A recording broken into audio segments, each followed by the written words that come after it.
ჩვენ ქვეყანასთან დაკავშირებით ეს არ იყო კრიტიკა, ეს არის დიდი სიცრუის სცენარით პოლიტიკური შემოტევა საქართველოზე. ფსიქოლოგიური შემოტევა, ეს ფსიქოლოგიური პოლიტიკური ტერორი იყო, რაც ჩაგვიტარა და დღემდე რას რისი სამიზნეებიც ვართ. ამ დროს ამას ატარებს ადამიანი, აი ამ შემოტევას, ადამიანთა ჯგუფი, ეს ხო იგეგმება, რომელიც იმ მორალთან არის აბსოლუტურად აცდენაში, რაც მოითხოვება მაღალი დონის ჩინოვნიკის მიმართ. ევრობიუროკრატიის ამ დონის წარმომადგენლის მიმართ მოითხოვება, მაგრამ კიდევ ერთი მნიშვნელოვანი დეტალი უნდა დავაზუსტოთ. ანუ მიზანსა აქვს მნიშვნელობა. და ეს მიზანი საკმაოდ ცუდი პერსპექტივით გამოირჩევა საქართველოს და არა მარტო საქართველოს მიმართ. აი ამ გლობალურ დაპირისპირებაში ჩვენ გაგვიხილავენ როგორც საზარბაზნე ხორცს, რომლის ხელისუფლება დღეს არ ემორჩილება აი ამ როლს, რომელიც გამოგვიწერეს ფედერიკა მოგერინი და ბევრი სხვა არის ჩართული საერთოდ ჩვენს მიმართ ტერორში, პოლიტიკურ ტერორში. არ ემორჩილები, თუ არ ემორჩილები, შენს მიმართ ხორციელდება ესეთი შეტევა. მათ შორის იმ ადამიანების მხრიდან, რომელიც აი ამ კორუფციული სქემების მონაწილეები არიან. რაც შეეხება ჰელჩინსკის დამოკიდებულება ჩვენი ქვეყნისადმი, ის ამბობს, რომ უკრაინა და მოლდოვა საქართველოზე არიან ბევრად წინ. აქ ხედავთ, რომ მოლდოვის მხრელი სახელმწიფოვანი ისტორიული მაქსიმუმი არის კი ბატონო, უკრაინაში ჰელჩინსკი ამბობს, რომ ვართ არჩევანის წინაშე ამ ღირსების დაკარგვა, ძირითადი პარტნიორის დაკარგვის რისკი. რატომ გამოირჩევა ახლა ჰელჩინსკის გავსი დამოკიდებულებით საქართველოსადმი, რა არის მისი მიზანი?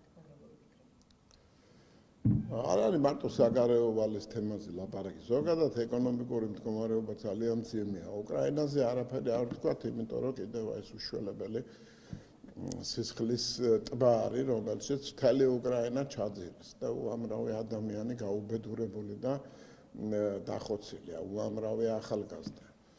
მოლდოვა კორუფციით გამორჩეული ქვეყანაა, ეს ყველა მიცის. უკვე ღიათაც ლაპარაკობენ, მათ შორის მათივე ჩინოვნიკები, დაპირისპირებების ხარისხი, ეკონომიკური მდგომარეობა, რასაკვირველია, საკმაოდ მძიმე, რითიც წარჩინებული არ არის ბევრ ევროპულ ქვეყანაში, საკმაოდ მძიმე პერიოდი უდგათ. მაგრამ ეს ორმაგი სტანდარტის თემა არის ის ავადმყოფობა, რომელიც დღეს დაჩემდა ევრობიუროკრატიას და სამწუხაროდ ამის გამეორების ვალდებულება გააჩნია მათ წარმომადგენელს საქართველოში. მიზანი ერთია, მიზანი არ იცვლება, სხვადასხვა მხრიდან შეტევები მიმდინარეობს ჩვენ ქვეყანაზე, რათა როგორმე შეერყეს სიტუაცია და იქნებ როგორმე მიაღწიონ და თავისთვის სასურველი ხელისუფლება მოვიდეს რევოლუციის გზით ქვეყნის სათავეში. აი ეს სხვა შეფასება ამას არ გააჩნია. ნუ ყველა შეკითხა. აი ამაგას ემსახურება რა, რაც გითხარით.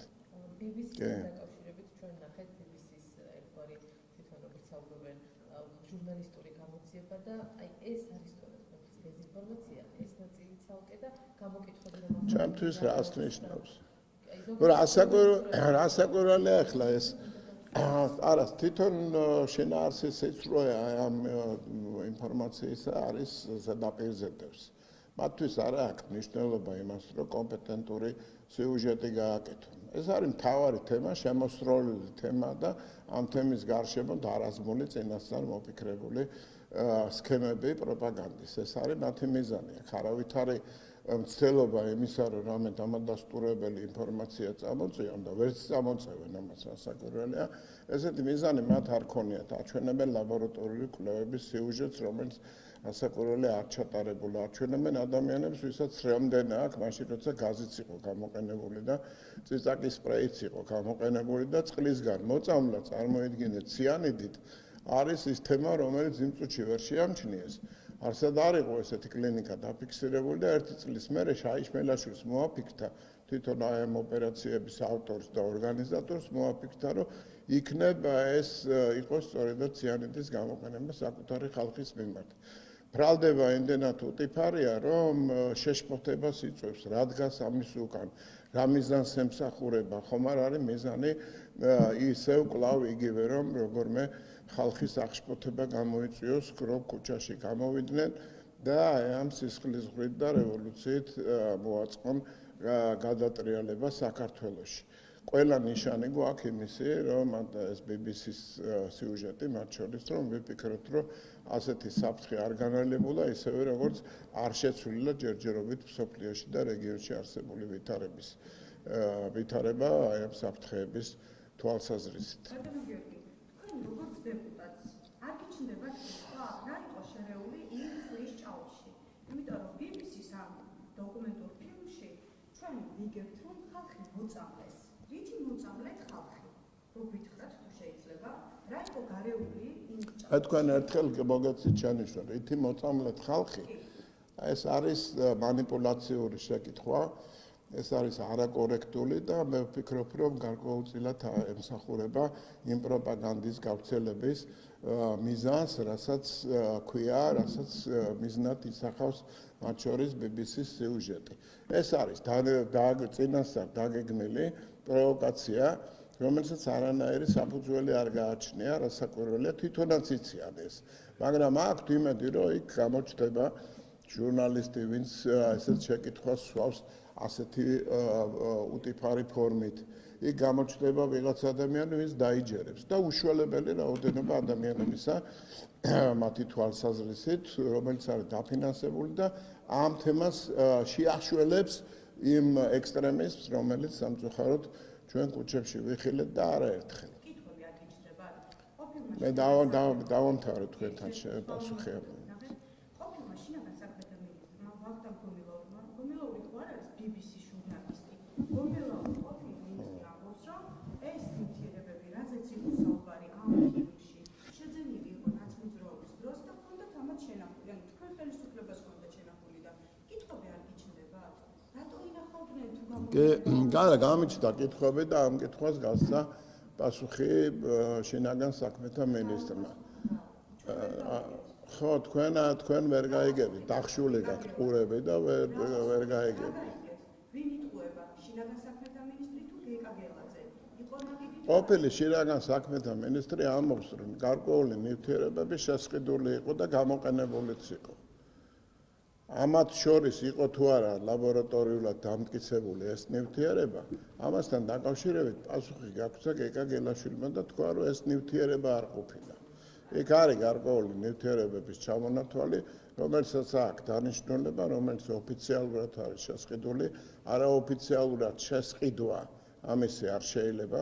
ნაცმოძრაობამ რა გამოიყენა, მე არ ვიცი, გაცილებით უფრო მძიმე ფორმები აქვს გამოყენებული თავისი ბნელი ისტორიის მანძილზე.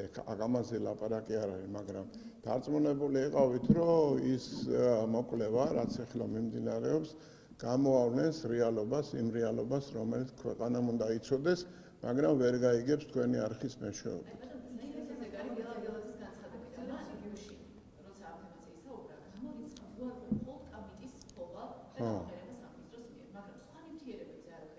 ეცეთ ექსპერტი არა ვარ ამ საკითხის, მაგრამ ფაქტია, რომ არსებობს. ხო, არსებობს ნივთიერებები, რომელიც გამოიყენება სამწუხაროდ ამის რეალობაც არის ხოლმე, მაგრამ გამოყენებული იქნა, რაც ვიცით. გაზიც იქნა გამოყენებული, წიწაკის სპრეიც იქნა გამოყენებული და წყლის ჭავლიც იქნა გამოყენებული. ვერ დაგასრულებინებთ, იმიტომ რომ თქვენ გინდათ ის პასუხი გაგცეთ, რა თქვენ გაწყობთ. ხო, გასვით. ხო.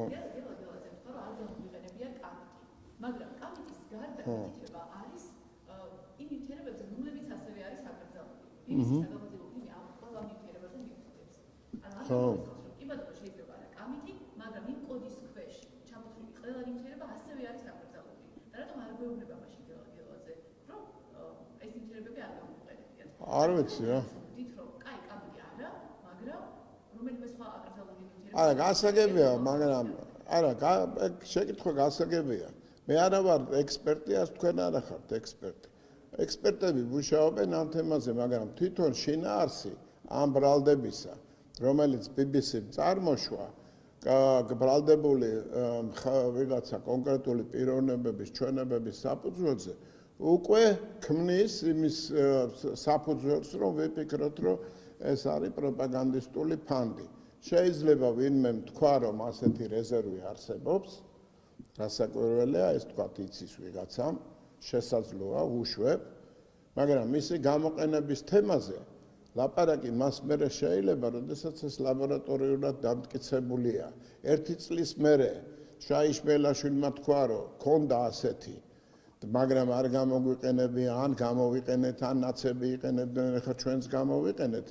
შეიქმნა აქედან გამომდინარე story, რომელსაც იყენებს BBC. მე შემიძლია პოლიტიკურად ესე შევაფასო, ვინაიდან სხვა არანაირი საფუძველი გარდა რევოლუციის პროცესის განვითარებაში ბრალდებული ხალხის ჩვენებისა, სხვა არანაირი საფუძველი არ არსებობს. ახლა მიმდინარეობს, არ მინდა თქვა გამარტივება რა, მე საკმაოდ მარტივათაც ვიცი და რთულათაც ვიცი. რასაკვირველია, აბსოლუტურად გამორიცხულია, იმიტომ რომ ჯერ ესეთი ეს არ არის ხელისუფლება, რომელსაც ასეთი ქმედება ახასიათებს. პირველი და მთავარი ეგ არის. მაგრამ მეორე არის კიდე ის მოცემულობა, რაც გვაქვს. ხო უნდა ყოფილიყო ისეთი ნიშნები, ან სისხლში ყოფილიყო ისეთი ანალიზის პასუხები, რომელიც ზუსტად იმ შედეგს აჩვენებს. და ამის გარდა რაც შორენამაც მინდა გაითვალისწინოს, იქ ვერ თქვი ამ პასუხში. ამის გარდა გაითვალისწინეთ ერთი სერიოზული რამ. რა სიუჟეტი ქონდა BBC-ს მომზადებული სააკაშვილთან დაკავშირებით. რომ იგი მოწამლულია და ჩამოთვლილი ქონდა ქიმიური ელემენტები, რომელიც აღმოაჩინეს თითქოს და სააკაშვილის სისხლში და არ დადასტურდა. ისევე როგორც არ დადასტურდა, რომ სააკაშვილი მომაკვდავია და ის რომ იმისი გვამის ლაქები აქვს. ის რომ დაავიწყდა და სკლეროზი დაემართა, არ დადასტურდა. და ეს BBC-ს მომზადებული ქონდა ეს სიუჟეტი და გამოუშვა კიდევაც. ეხლაც იგივე ხდება აბსოლუტურად, მაგრამ კიდევ ერთხელ მე მაქვს წინაპირობა და ჩვენ ყველას წინაპირობა რა ჩვენ გვაქვს პირობა იმისა, რომ ამ თემაზე ყველა გამოძიების ყველა დეტალი იქნება გამოქვეყნებული. ხო.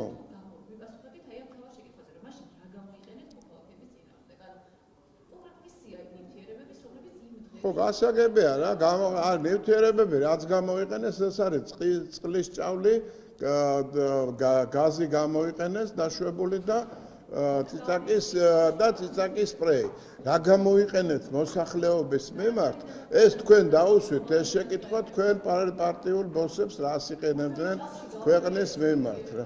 არა მეთქი, გეუბნებით, ესეთი რამე გამორიცხულია. არ არსებობს ისეთი რამე გამოიყენო, რაც კანონით არ არის დაშვებული. გამორიცხულია.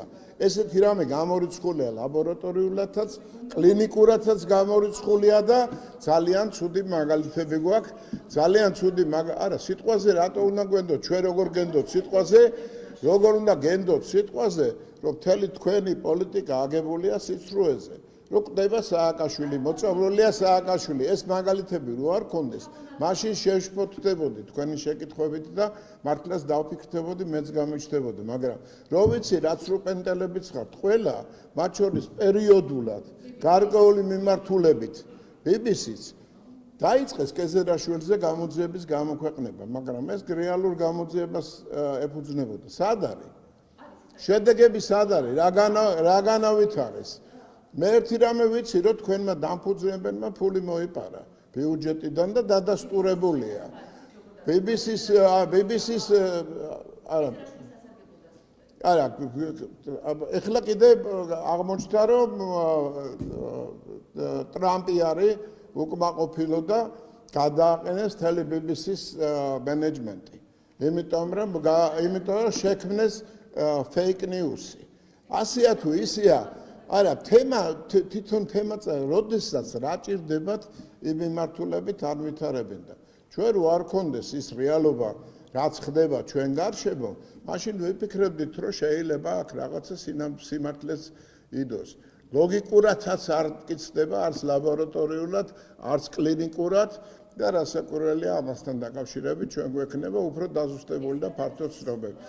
მე ვიცი რომ თქვენ დავალება გაქვთ რომ მუდმივად ამ საკითხზე 700 შეკითხვას დაასვამ და 700 პასუხი უნდა გაგცემ. აი, შემორჩი დავამთავრეთ.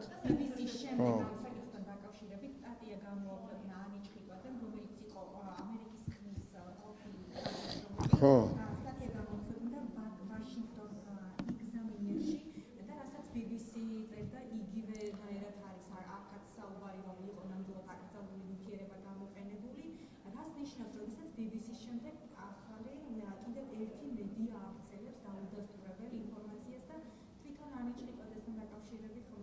ანიჩიკვაძე რომელი არ ვიცი. მუშაობდა ამერიკის ხმაში. ხო. რა ვიცი ხატია სამხარაძე. ანიჩიკვაძე რაღაცებს ეგ არ ვიცი. ანუ ანიჩიკვაძე კიდე გამოჩნდება რაღაც მედია საშუალებები, რომელიც ამ თემაზე ელაპარაკებენ. და ჩვენ უნდა გავიმეოროთ და გვახსოვდეს ერთი რამ.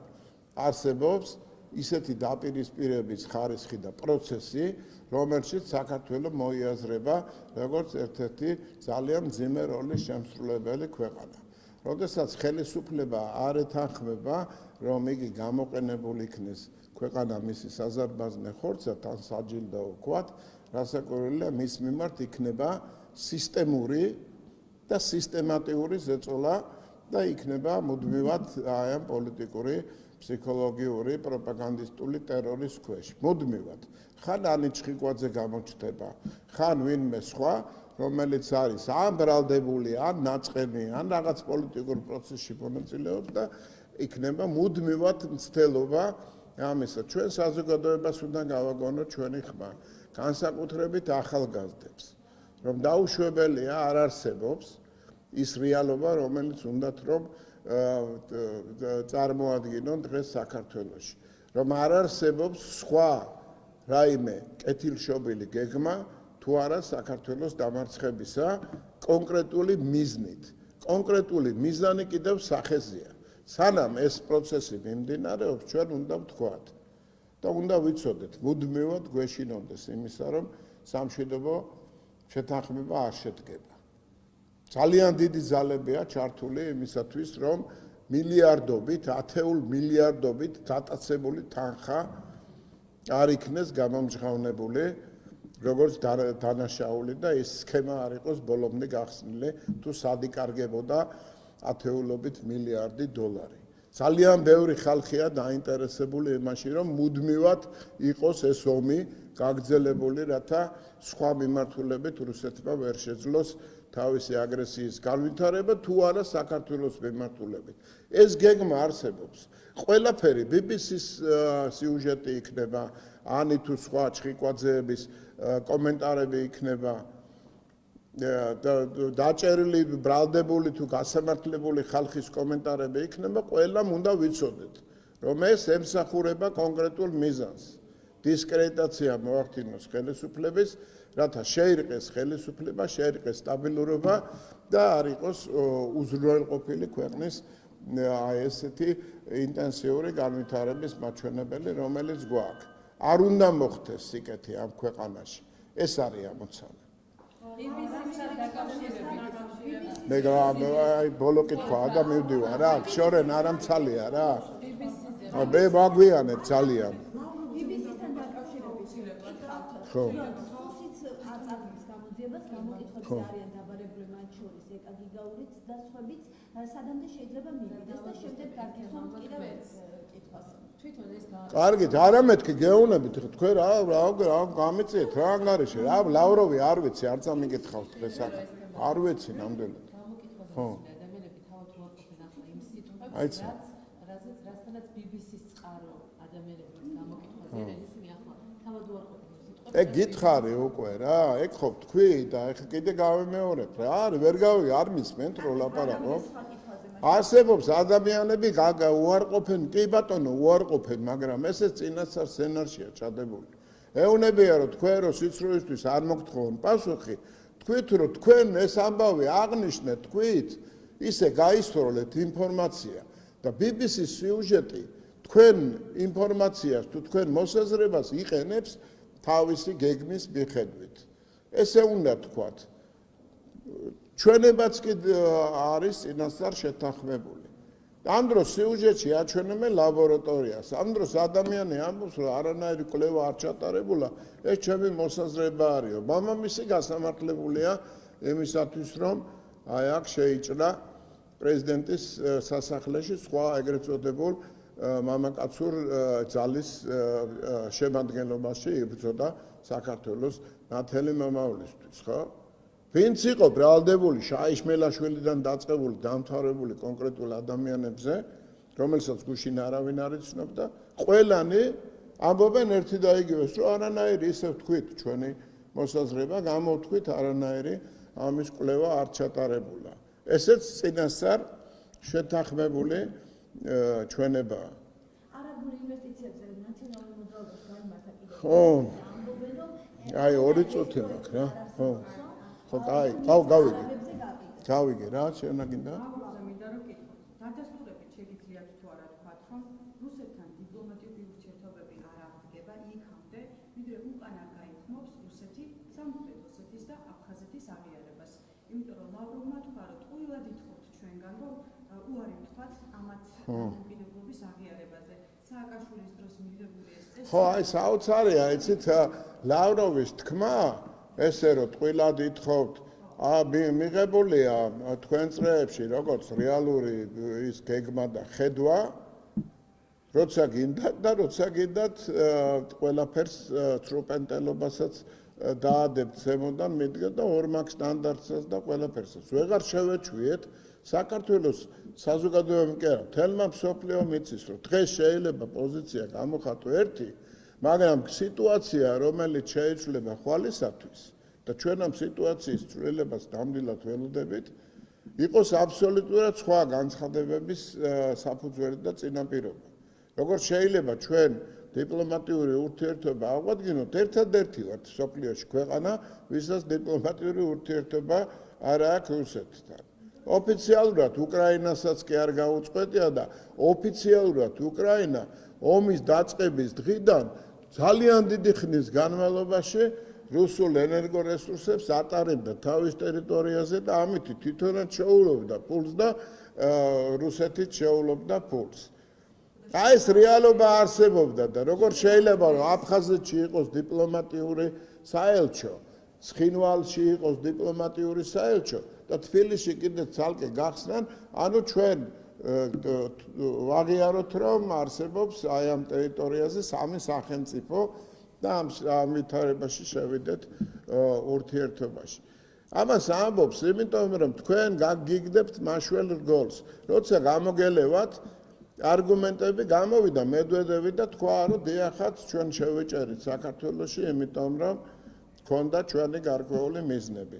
მაშინ დიახაც შეჭრის წინაპირობა მოუმზადა სააკაშვილმა, მაგრამ ამაზე აი ამ პრიმიტიულ ფორმულირებაზე თქვენ კითხვა არ გიჩნდებათ. რეალურად ვინც რასაც ამბობს, უნდა შემოწმდეს ყოველთვის კონკრეტული ქმედები. არა, თავიდან არ ქონდა ომი, რომ დაიწყო, არ ქონდა, ის ფორმალურად გამოიწვია ელჩი და აი ეს პირობები, წინაპირობები, ომის წინა პერიოდი რო იყო, ელჩები იყო ნიკაც და აქაც. იმის არა, წინა პერიოდი, შემდეგ მერე გაწყვიტა. ეგრე მერე გაწყვიტა ეს იმისი ვილგაყვანილობა, თორე იქამდე რამდენი ხანი წელიწად ნახევარი უკრაინა ქარჩავდა რუსეთის გაზს, რომლის ოდენობა 10-ჯერ აგემატებოდა მთელ საქონელბრუნვას, რაც ჩვენ ქონდა რუსეთთან, მაგრამ მაშინ თქვენ შეკითხვა არ გაგჩენიათ, იმიტომ რომ თქვენ კონკრეტულ მიზანს ემსახურებით. აი ეგ არის, აი ისიც რო თქვა და აი ესეც რომ მკითხო, უფრო სიამოვნებით გავცემ.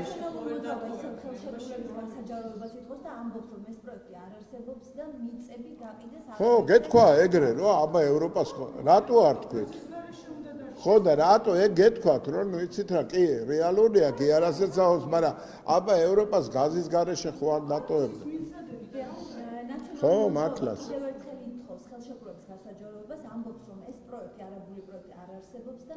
კი, მე კი არ გეუბნები, რომ შეეწყვიტათ. მე გეუბნები იმ რეალობას, რაც წარმოიშვება გამომდინარე ვითარებიდან, რომ ასეთი მდგომარეობაშია უკრაინა, შენ ჯინაზე და ჩემ ჯინაზე კი არ აკეთებ. რომ აი ეს აუცილებლობა შეიქმნა. ჩვენ აუცილებლობა გვაქვს, რომ რუსეთთან რაღაც ეკონომიკური, რაღაც დონის ურთიერთობა გქონდეს, რომ არ დავიღუპოთ, რომ შენ ისედაც გახდით და მშიერი არ დარჩე.